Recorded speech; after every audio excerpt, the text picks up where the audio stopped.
Several weeks ago, when I was just chilling with a friend, one sentence from her caught my interest. And that sentence was, YouTube educational content creation is filled with amateur lately.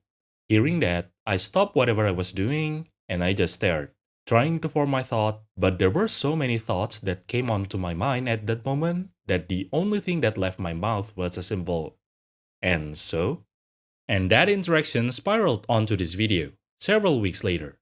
Of course, we had a nice and interesting conversation out of that, which I would tell you in this video. But besides that, I also asked my community several questions to help me form my thought. I do have my own opinion and view, but I would like some real data. I want to know how others think. Hence the survey several weeks ago. Oh, and in case you stumble upon this video out of nowhere, let me introduce myself first just so you could determine to what extent you want to take my opinion seriously. First of all, this is a zoology channel, and I am an academic zoologist. I have been an adjunct lecturer for several years, and I've handled several classes by myself.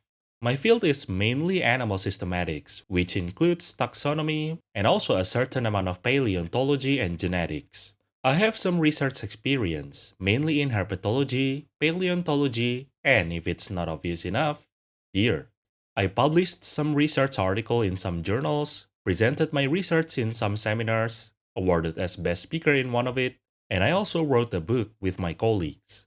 But right now, I am not doing any research because of reasons. So I am basically just teaching and making YouTube content, I suppose. That being said, because I'm a zoologist, most of what I'm going to say is applicable to the field of zoology. Zoology content creation, but might not apply to other fields. Some would still apply, of course, but I just want to be clear. Oh, and another disclaimer. As you can see, I'm not a big channel, and my viewers are mostly interested in zoology, so the reach of my survey is quite limited.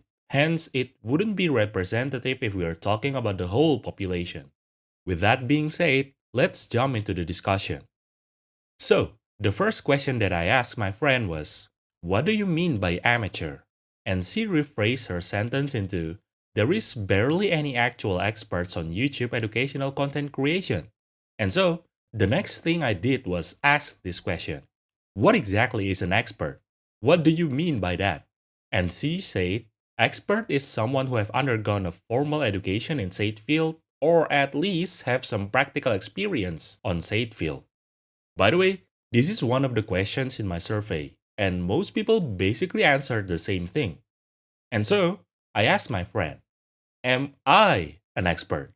And she said, well, yeah, literally, by definition. And I was like, is that so? I disagree though. I am not an expert.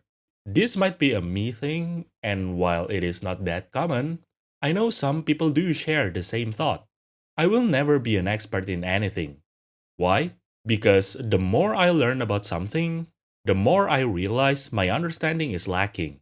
There is so much more to learn, so many things to think and reconsider, to the point that there will never be a moment when I would consider myself an expert. But still, let's just entertain the thought and say I am an expert. An expert in what exactly? Zoology? That's too wide. Think about it like this. Several weeks ago, or maybe a month by now, I talked about Yanthina. Am I an expert in Yanthina? Absolutely not. Am I an expert in Newston? Absolutely not. Am I an expert in marine creature? Oh, absolutely not. Am I an expert in gastropod at least? Nope. Perhaps in mollusk? Yet again, absolutely not. I didn't even take malacology class when I was in university. So, do you have any problem with me making a video about a Newstonic marine snail? And she was like, well, at least you are a zoologist. And then I paused for a moment, trying to think of an interesting analogy. And then I said, did you know that Butterfree cannot learn fly? Butterfree is literally flying here and there. But if you specifically want to use fly, Butterfree cannot do that. Expertise is so specific. Just because I'm a zoologist doesn't mean I know about every animal. Just because you are a dancer doesn't mean you know how to dance flamenco. Just because you are a chef doesn't mean you know how to make a pizza, etc. You get the point, right? The title itself does not necessarily correlate to expertise. It's about the experience, what a quote-unquote experts has learned throughout their life. I've been on the field for several years, and I know several people, like literally just an ordinary civilian, that knows more about the animal there than the academics from one of the best universities here. Why? Because those people live in the area, and they got a lot of experience in observing said animals. Which is why, whenever a zoologist wants to do research on the field, we always seek locals as a guide. I think you should get the point right now. But let's actually talk about the core of the discussion. Why do you seek experts? What's wrong with quote unquote amateur making educational video? And she basically said, experts will be more credible. The problem with amateur making educational video is the amount of misinformation in the video. Oh, and by the way, most of the respondents in my survey also answered something along this line of thought, or at least the majority of it. But actually, this in itself could actually be a dangerous thought to have. At least in science, there is one rule that everyone should take to heart and follow. Always have a certain amount of skepticism. You don't need to be doubtful every single time, but don't just believe anything you hear from a quote unquote credible source. After all, experts are also humans. At the very minimum, they will make honest mistakes. I personally always try to avoid mistakes when making video, but I still do.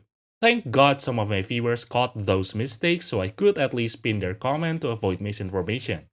Oh, and you know how sometimes people just misspoke?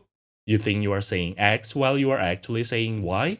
That's one of my worries when I'm teaching in class. What if I made such honest mistakes, especially in a subject where literally one letter is important? That would be really bad. On another note though, there might be some experts, or perhaps those who claim they are experts, that are deliberately spreading misinformation for, well, whatever agenda I suppose. Maybe they don't even have any agenda. Maybe they are just trying to be, I don't know, funny? Interesting? Whatever the reason is. But yeah, the point is, don't just blindly trust what you hear, even if said source is usually, or at least supposed to be, credible. But anyway, let's just assume experts are functioning as an expert. My question is, do you think an expert would be interested in YouTube? Of course, the answer would vary from person to person, but let me share my perspective. In theory, an academic would be a good fit to make an educational content, right? Some friends would randomly throw that idea to me several years ago. But back then, I literally have zero interest in doing so. Why? Well, back then, I thought YouTube is simply not for me. I feel like every single popular educational video is either talking about a quote unquote interesting topic, or somehow it has a quote unquote clickbaity title, perhaps even sensationalized thumbnail, or all of them combined. And what I thought was, those people that watch shade video is not even interested in learning. They just want to know interesting facts. Okay, pause. Some of you might be confused right now. What did I mean by this? Well, an easy analogy is like when you are watching a person cooking something. Did you do so because you want to learn how to cook said dish? Most would answer no. You just find it interesting, or at least interesting enough to pass some times.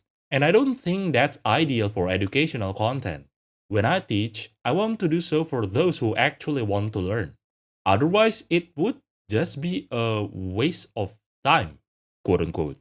By the way, that's also why I always write the name of the animal that I will be talking about on each of my video. So those who are not interested in said animals are not getting clickbaited. If you are not interested, then simply ignore the video, You don't need to click it, no need to watch it. But yeah, that's one point. Besides that, I simply don't enjoy arguing just for the sake of arguing, winning a debate, etc., which is so prevalent on the internet, by the way. For example, someone could ask me if a peregrine falcon is on a race with a cheetah. Who would win? I might entertain the thought and probably would say cheetah would win if the track is short. And someone would probably answer, nah, that's outrageous. Peregrine falcon is known to reach over 320 km per hour, while cheetah is only one third of that. There is no way cheetah would win. Are you kidding me? And if I hear that, I would just say, okay, and just move on with my life. Because I don't see the point in arguing if I think the other person is not even interested in trying to understand my reasoning. And whenever I look at the comment section of some popular videos, There are tons of such comments. Like I said, that's just how it is on the internet. I'm familiar with it, I'm used to it, but that's exactly why I didn't feel like jumping into the water. Besides that, I could be a party pooper when answering some questions. I could say that because, well, it happened in real life several times. So, my partner is a preschool teacher. So, she would get some, let's just say, interesting questions from her students. One of the most asked questions about animal is whether X would win a fight versus Y, especially dinosaurs. Like, would Stegosaurus win against T-Rex? And every time, I would just say that question is irrelevant because those two don't even live in the same period of time. The fight wouldn't even happen. And yeah, I literally answered that to a preschool student. And believe me, I am genuinely trying to be educational. But still, hearing that answer would be a bummer, isn't it? That being said, I am a very empirical kind of zoologist. If I have a hypothesis, I seek to test it. I need to do some observation. I need to gather some data. Only then I would present my thought. If I don't have any data to back it, I would most likely hold my thought. And that's why I'm not into purely hypothetical discussion, usually at least. And yeah, as far as I could observe, hypothetical topics are what people are mostly interested in. Spec Evo is a really big topic. Even those who are not interested in zoology are sometimes interested in speculative evolution, which is okay, of course. I am not against it. I'm just stating the fact that I'm not into it. That's just not my thing, you know. I personally prefer if the settings of said hypothetical animals are also hypothetical, like a completely different universe with its own natural law, etc. Not our world. But anyway, this, combined with the fact that people are saying people's attention span is decreasing, especially on the internet, made me shy away from being an educator on YouTube or any other platform on the internet. But of course, as you can see, now I am a content creator on YouTube. I already talked about what led me to this decision in this video, so you could just check it out if you are really interested. Just look at the timestamps on the description. Anyway, what I talked about was quite personal. Besides those points though, there are some things that I think would apply to most experts in regards to why they might not want to be on YouTube. The first is time.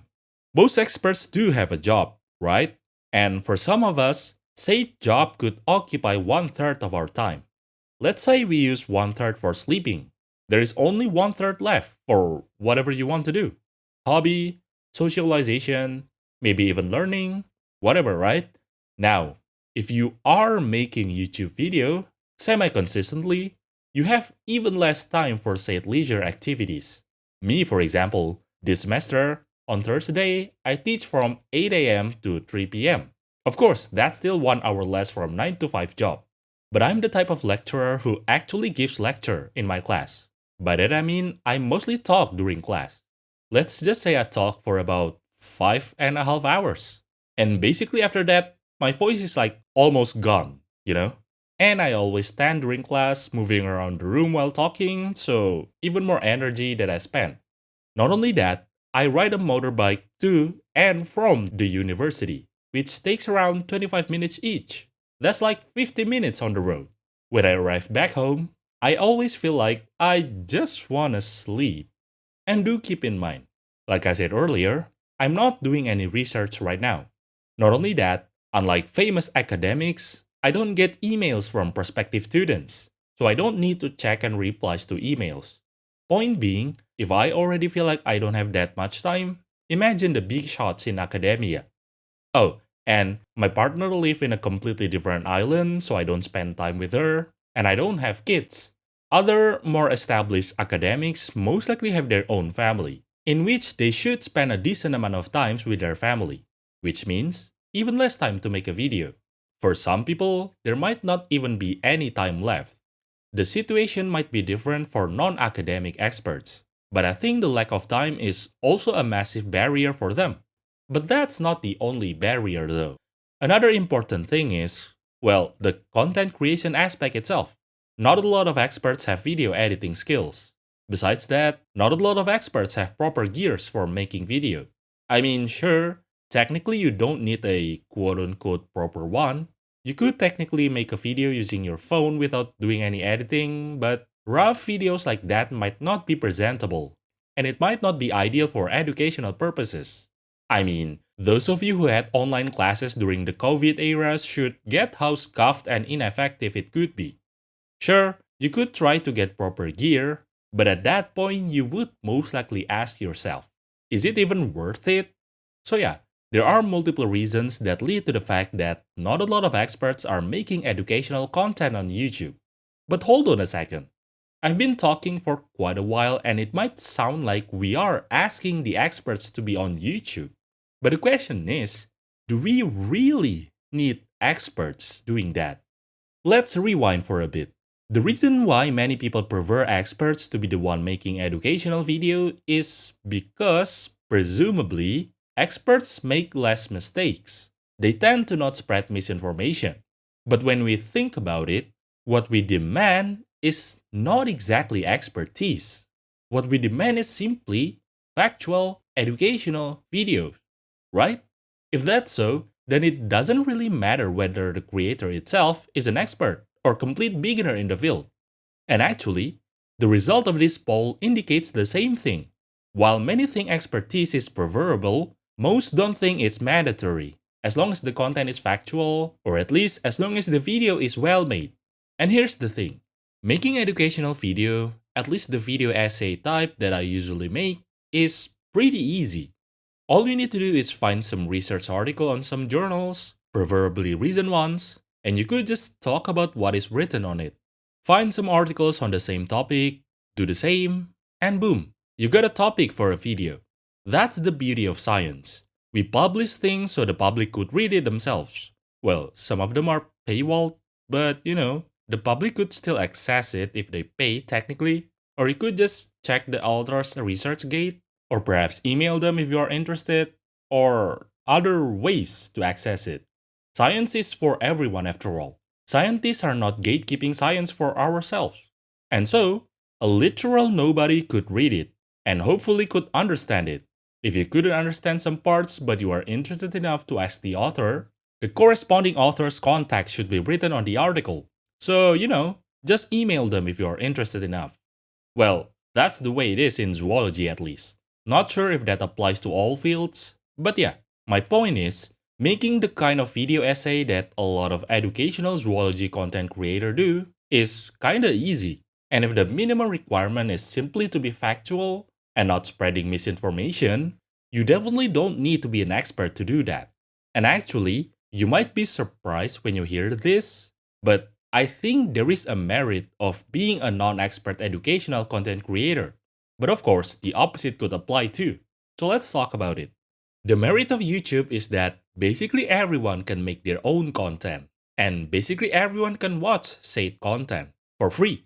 There are rules and guidelines, of course, but unlike conventional jobs, you don't need a degree for it. Maybe you are passionate towards education, maybe someday you found out you like teaching so much, but you couldn't land a job as an educator. Because nowadays, they demand you to have a degree and like 3 years experience or something. Hence, getting a job is quite difficult.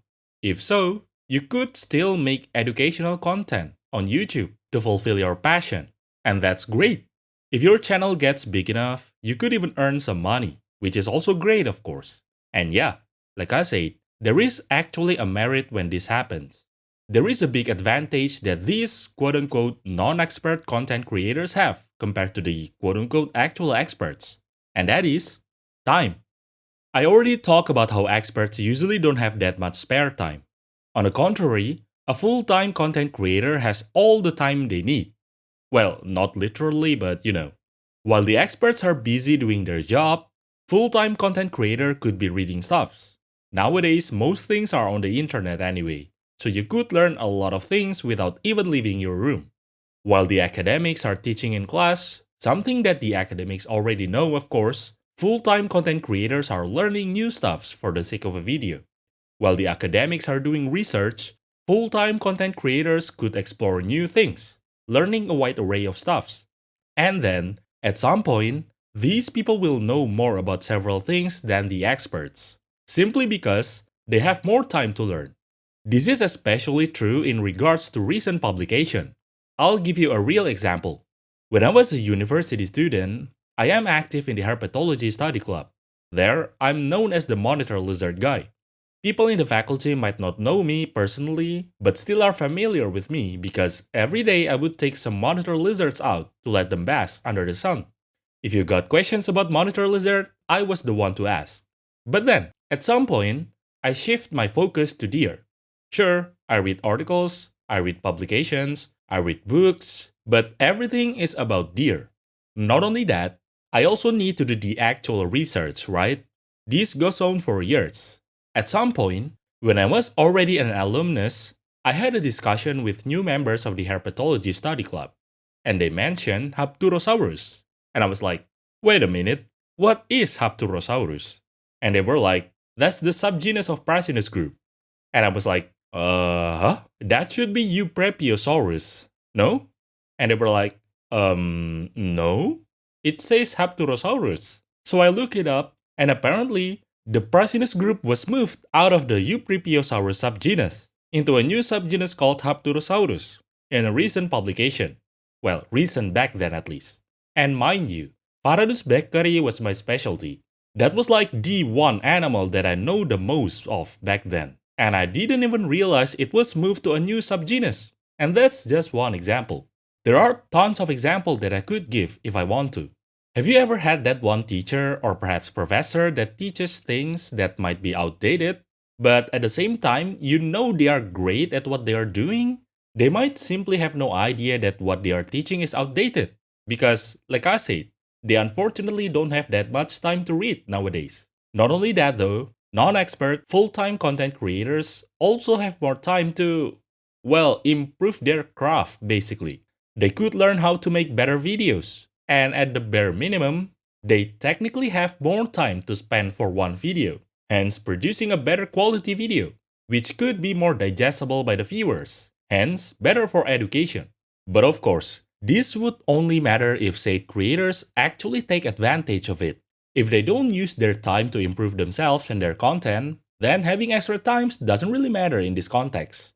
That being said, there is at least one disadvantage that they would have. Or perhaps you could say, experts at the very least have this one advantage, and that is experience. Of course, when you are making the typical video essay that people usually make, you don't exactly need any experience. But experience could help in a lot of things. At the very least, it will be easier to understand a research article when you are already familiar with the terms. Even more so, if you know how it works, you could even pick up some point of interest in said research article. For example, you might think the article is lacking in some aspects. Sometimes you could even find out that the sample that were being used should not be representative enough to make a certain conclusion, etc. On another side, you could also point out how interesting or how groundbreaking a research actually is, even though the general public might think the result was nothing special. And maybe you could also add to the discussion when talking about said topic. Maybe talk about what you think about it. And from time to time, you might have already read a research article on a similar topic. So you could also talk about the development of said knowledge, the differences of opinion from multiple authors, etc.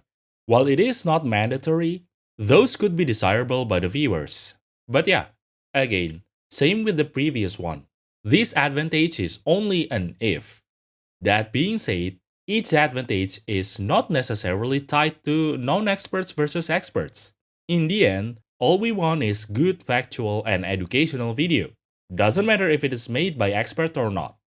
One of the things that I found interesting was when one of my friends asked me whether my niche is saturated or not, whether I can compete in this niche or not. And what I found interesting is the fact that people think this is a competition. I personally have never seen any creators on YouTube as my competitor. Not because I don't think they are worth it, but simply because I don't think this is a competition. When talking about education, we are always lacking educators. And I'm not even talking about quality. The quantity is also lacking, especially in zoology. From time to time, in my videos, I talk about how certain groups of animals currently don't have a researcher that studies them. Hence, our understanding of them stagnate. If you want to learn about T-Rex, you would find a lot of information from various sources, various contents. But what if I want to learn about, Let's say Opisthocylicodia. That's the one dinosaur that always appeared in my mind since I was a kid because I found it interesting. I know I'm an outlier. Who even thought of Opisthocylicodia of all dinosaurs? Well, me. Right here. I am the person. And that's why, if I'm gonna talk about dinosaur, I might talk about Opisthocylicodia, which I assume only has few contents that talk about them. And if I do make a video about it, that's good for education, right? And even if all of these quote unquote newcomers are all talking about the same topics that have been proven to attract viewers, they are still different person behind the channel, with different personalities, perhaps different background, different way of presenting say topic, etc. And that is beneficial for education. People have different ways of learning effectively. Different person clicks easier with different kinds of educators. And so, having more educators, more content creators in this case, means there is a higher chance that you, however weird you are, do have an educator that you prefer, the one that you could learn from most effectively. Oh, by the way, I also asked about why people start following certain content creators, and a lot of you answered because of their personality, or at least things that are attached to the person itself. So yeah, like I said, even if the content itself revolves around the same topic, having more content creators do has a merit for the sake of education. At this point, I have been talking quite a while about, well, quite a lot of things, but I haven't even talked about one of the most fundamental questions, which I'm about to bring up. But before that, I would like to remind you, don't forget to rest your eyes and stay hydrated. These simple yet often neglected things could actually help you stay focused and understand the content you are currently consuming. Feel free to pause the video right here if you need more time. But anyway, the fundamental question: what exactly is educational content? You see, if there is a content teaching you how to take care of, let's say, a pet binturong for example, is that an educational content? I mean, sure, teaching or learning how to take care of binturong is educational in itself, but at the same time, you could encourage people to keep binturong as pet. And that's pretty bad because, first of all, binturong's population is vulnerable, and second of all, it's protected. You could be encouraging an illegal behavior, and you could be taking parts in making an animal even more endangered, albeit not intentionally. That's why academics are so careful in talking about some stuffs. Sometimes, when we publish a research article about the ecology of certain animals, we need to omit the exact spot where we discovered said animals, which is normally a data that needs to be provided for publication, by the way. But said data could be exploited by poachers, and stuff like that. If you browse Xenocanto, during certain periods of time, some data are not available for the public for the same reason. You need to contact the author, and then the author might disclose said information. With how easy and free YouTube content creation is, I'm worried that what's supposed to be educational might have a negative impact. Besides that, there is also the problem regarding misinformation. Some creators might genuinely try to be educational, but they simply didn't realize that what they are saying is false, hence the misinformation. And according to my survey, most people dislike this side of YouTube educational content creation. Apparently, misinformation is prevalent enough that even I have heard of several content creators mentioned with regards of spreading misinformation. And now you might think, why the emphasis in I? Well, I'm just gonna be honest with you. I don't really watch many educational content. At least, I don't really watch zoology or paleontology content on YouTube. And again, it's not because I think these creators are not worth my time or whatever. Like I said, I didn't really have that much free time, and in my leisure time, I don't really wanna hear about zoology, which is already my default life. I had been talking about zoology in class for hours, and when I got back home, I just wanna chill and, well, to put it simply, don't really want to think about zoology. If you could check my subscription feed, most of it would just be Yu-Gi-Oh! Sometimes Digimon, sometimes Pokemon, sometimes Monster Hunter, perhaps some other games, things that are fun for me. When I decided to watch a zoology video, or at least something that uses zoology train of thought, I started thinking like, is that really the case? Oh, is that a new discovery? Oh, is that really how it works? And so I started rummaging through references, which could take hours by the way, just to be sure about things.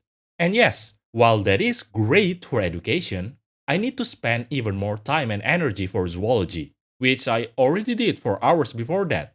The only zoology content creator that I consistently watch is Zefrank, and not the serious second channel, the main channel, which is full of jokes. Because whenever I watch Zefrank's video, I honestly didn't feel like I am deliberately trying to learn something. I feel like I'm watching a comedy show with animal as its topic, and I like that. Though I enjoy watching straight up educational video if it's not about zoology, because that way I'm spending my time learning things that I have no idea before, and that's exciting. That's just my preferred way of living my life though. Other academics, maybe other experts, might have the same train of thoughts, but of course, others could be completely different. Which led me to think, who are the target audience for YouTube educational video? And how are people consuming educational content on YouTube?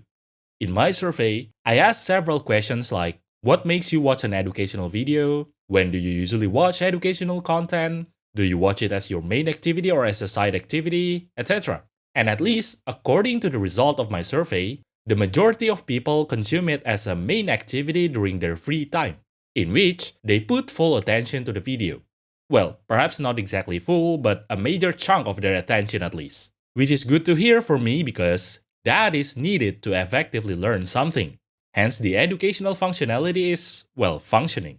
But still, the people who would take some time filling out my survey are probably the ones that are into educational content, which again, might not be representative of the whole population.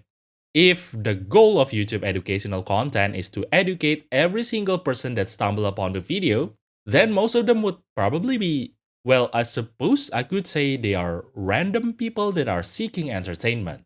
And that could make some things harder. In academia, the curriculum is designed in a way to reduce redundancy in teaching. The basic stuffs are put on the earlier semesters, while the advanced stuffs are on the later semesters. That way, if you are teaching an advanced class, you don't have to spend extra time teaching the basic. Of course, students often forget about things, but hey, at least you don't need to explain every single thing, right? Hopefully at least. But that doesn't really apply to YouTube videos. A viewers could stumble upon your channel from basically out of nowhere, and the first video that they stumble upon might even be the third part of a three-parters, and I might simply watch that video without even watching the two previous parts. This also applies to other things like movies and video games, right? Maybe some of you played Witcher 3 without even playing the first and second game. Is it playable? Absolutely. Would you still understand the story?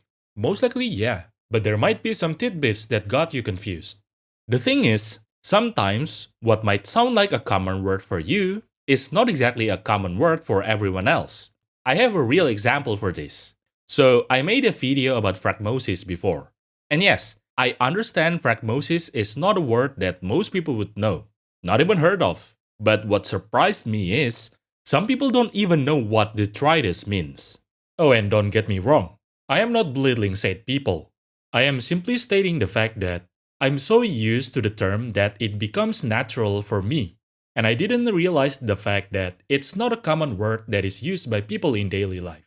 And I suppose you could say this is one of the possible disadvantages of having an expert trying to teach stuff to regular people. Oh, actually, I remember that one specific Gordon Ramsay video. I think the scene is talking about how to choose a chicken in the market or something like that. And he just said, look for a fresh chickeny smell. And I was like, what do you mean chickeny smell? My brain couldn't comprehend that. My point is, when the goal is to educate every single person, you do have to explain a lot of things. That is technically not a problem for YouTube video because, well, you technically could make a video as long as you want, so you could technically explain every single term in your video, but there's still another problem where it might be too long for some people. And you know, some people might find watching your videos quite tedious if you have to explain every single term you are using. And so, I don't think making a video that caters towards literally everyone is feasible. Which is why I think it's fine if specific creators try to aim towards specific range of audience. It's normal, quote unquote. But then, there is another problem that correlates with this. You see, you get revenue from making YouTube video. Well, as long as you are monetized, that is. And because of that, Perhaps some creators that started doing YouTube in the hope of educating people eventually shifted their goal towards making more money. And if the only thing you care is money, you would cater your content to as much viewers as possible, right? And so, I think there is a chance that people started focusing on that. Clickbaity content, sensationalized topics, exaggerated claims. Perhaps some creators are having a hard time because there is not enough photograph or images that is interesting enough to illustrate what they are explaining. And they want the video to be as interesting as it could be, right? So some creators started using AI, which by the way, a lot of people have been complaining about it. Some answers in my survey are also related to AI stuff, but I'm not gonna delve deeper into it in this video because I already have a video specifically talking about it. But anyway, at some point, all of these could be too much, to the point that the educational aspect is almost gone. Because when you stray away from the cold truth, is it still educational? I personally don't have the answer to that, but as someone who appreciates educational content, I wouldn't want to be misled by misinformation, especially if said quote-unquote educators doesn't really care about whether I would be educated or not. Still, like I said, I don't watch many educational content, so I don't really know if this is actually happening on YouTube. But based on the answers that I received through my survey, unfortunately, that is indeed happening, which is definitely not ideal for education, especially because it caters to the more generic audience, which might not have a deep enough understanding of said topics to determine whether what the creator is saying is questionable or not. But the question is it wrong for a creator to do so? I definitely cannot answer that because, well, I'm just a nobody and I don't have the right to determine what's wrong and what's okay, but I can share my view on it. You see, I view YouTube content creation as if I'm making a sandcastle. Yes, people could look at my sandcastles, people could comment on it, people could touch it, doing whatever they want to my sandcastle basically, and I would be okay with it, most likely at least. Why? Because for me, personally, what's fun about making a sandcastle is the process of making it. Having a vision in my mind of what it's going to be, thinking about how I could realize it, and then finally doing it. Perhaps making some mistakes along the way, perhaps it's not necessarily as I envision it, but hey, I am having fun, so that's okay. And so, I'm somewhat fine with people making whatever they want to make, with however direction they want to take. After all, they are also people that are building their own sandcastle, whatever their reason might be. But still, even if making a sandcastle itself should not be a negative activity, am I actually free to make sandcastles wherever, however I want? Well, the answer is, of course, no. Making a sandcastle means I am reshaping the land. Reshaping the land could affect a lot of things. Things that might not be significant for you, but it might be for someone else. Or, something else. And the scale also matters, right? If I'm making a sandcastle with the size of a regular bucket, then it's most likely fine. But if I make a sandcastle with the size of a city, now that could be a detriment to other people. A lot of people. Not only that, the place where I'm making a sandcastle also matters, right? Imagine you just got back home from your 9 to 5 job, feeling tired and all of that, and suddenly when you open your door, you see me inside your house, making a sandcastle, and you don't even know who I am. Now that would most likely be troublesome, right? Several years ago, that might be a really weird analogy considering what we are talking about. But nowadays, literally anything could pop up on your feed. So I don't think my analogy is that far-fetched. My late friend likes to say, the world revolves around you. But she was not talking about me specifically. The you could be anyone, anything perhaps.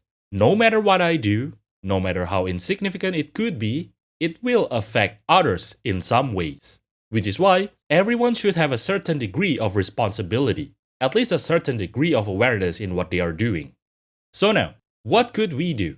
Or what could these types of creators do to mitigate the negatives? Well, my answer would basically be the same as the one I had when I was talking about AI. If your content contains exaggeration, claims that might not necessarily be the truth, etc., just put a literal disclaimer on said content and don't advertise it as educational content. If those are the case, then I would be okay with people making those types of content because reasonable people shouldn't be misled by it. And people who are into that kind of content could still enjoy it if they want to. But of course, that's just me personally. I believe some people would still dislike it. But hey, speaking of dislikes, when I was hospitalized, I scrolled Twitter for quite a while, and I stumbled upon several posts, not just one post by the way, talking about a certain popular creator making a diss video on another popular creator. Oh, both are zoology content creators by the way. And at this point, some of you might know who I'm talking about. Honestly, I don't really know the context. I saw the video being linked in said tweet, but I did not click it. And while I am aware of the existence of both creators, one of them might be the biggest zoology content creator in recent years. But like I said earlier, I don't watch much zoology content, so I couldn't confirm whether what people are saying are true or not. But that doesn't really matter. What I want to point out is how hateful some people could sound. It's like they have been waiting for said creators' downfall for generations or something like that. And they celebrate when other big creators finally bring it up. And that got me thinking because, from what I've read, people are complaining about the misinformation or the outdated information that said creator has been spreading around on their video. But then I think, right? How bad could it be to warrant such hatred from these people? And let's assume it is really bad. Have people been trying to, actually communicate with said creator, giving valid critiques so that said creator could be better or something like that? And if they did said creators just ignore them or something? A lot of questions popped up in my mind, but I didn't really want to delve deeper because that was like right after I had my surgery, and I don't really want to think too much. But still, I want to talk about communication. Communication is a key aspect of education, and unfortunately, I feel like a lot of people are bad at communication. By the way, I'm not talking about awkward people that could barely put their thoughts into words. I'm talking about people that don't even want to communicate.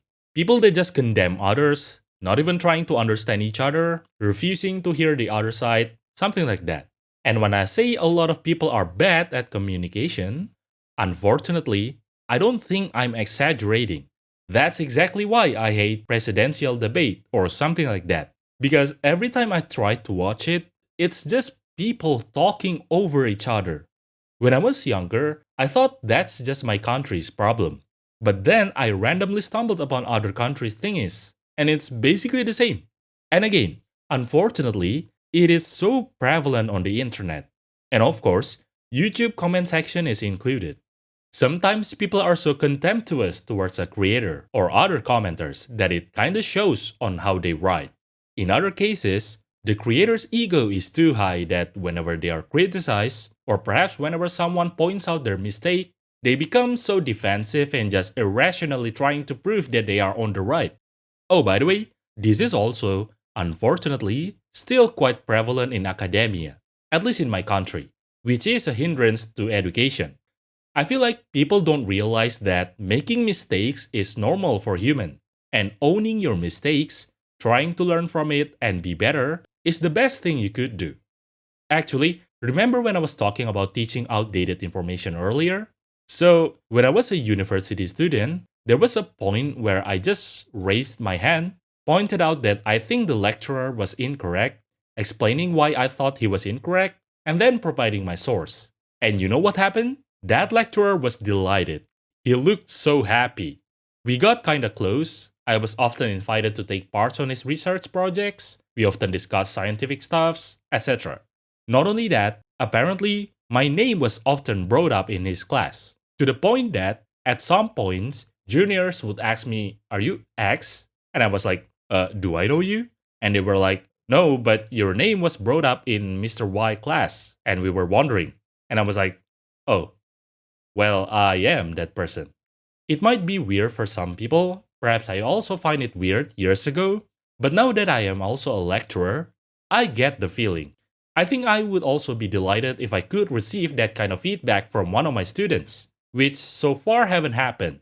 And this is also the case in YouTube.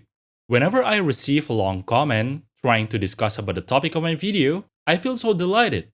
But still, my point is, if everyone could respect each other, trying to understand everyone's point of view, the world would be a much better place, at least in terms of education. So, I've been talking quite a while about what's been happening, right? But I would like to end the video by talking about some lighter things. What kind of educational contents do people crave? What kind of educational contents would be good for YouTube? First, I'm gonna talk about what I personally want. I want a channel, or at least a series of content, that invites authors to explain their research. Because you see, when I was a university student, I watched this YouTube video where the author is explaining about their research on Chrysopelia, and I really enjoyed it. Not sure whether the video is still on YouTube or not. But yeah, the person who could best explain about the research is the authors themselves after all. Which is why I think that kind of content would be good. Oh, by the way, that kind of content might have already exist and I simply didn't know, so do tell me if it does. Another thing that I wish more prevalent is people making some kind of quiz show about zoology. Because this kind of content is actually quite prevalent, but not in zoology. I've watched some Yu-Gi-Oh! Jeopardy, Pokemon Jeopardy, and things like that, and I unironically could learn a lot of things from it.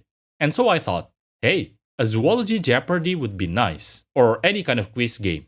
And to be honest, I was gonna make that kind of content, but I realized arranging the time for several participants is not exactly easy, especially considering how small my channel is. And then the semester started and I realized, oh god, I myself don't even have much time to organize a quiz game. So that idea was basically sitting on the backlog. Oh, and also, several people brought up the idea of multidisciplinary discussion of certain topics in my survey, which should also be a good educational content. In fact, I think multidisciplinary discussion is the pinnacle of science. On another note, I also saw an answer asking for more field content, where the creator would walk around and identify the animals that they find, which could be a nice educational video, of course. In fact, herping, birdwatching, and stuff like that is one of the most enjoyable activities for me and my friends when we were university students, so I get it. Though, like I said earlier, it could potentially be exploited by poachers, so if you are going to make that kind of content, a certain degree of caution is needed. And yeah, that's basically everything I want to say regarding the educational content ecosystem on YouTube. Just to be clear, I'm not pointing my finger towards a specific person. You could say I'm pointing fingers towards every single person, including myself, because I believe every single one of us could try to be a better person for the sake of a better educational ecosystem at least. But of course, these are all just my point of view. Some of my takes might be questionable, and there might be some important things that I'm not aware of. So, as always, don't blindly agree to everything I say. Form your own opinion, and feel free to state your own thought. Oh, and I also want to express my gratitude towards the respondents of my survey. I expected around 10 responses to be honest, but I actually got 46 responses by the time I'm making this video. Your participation truly helps me. Anyway, enjoy your day.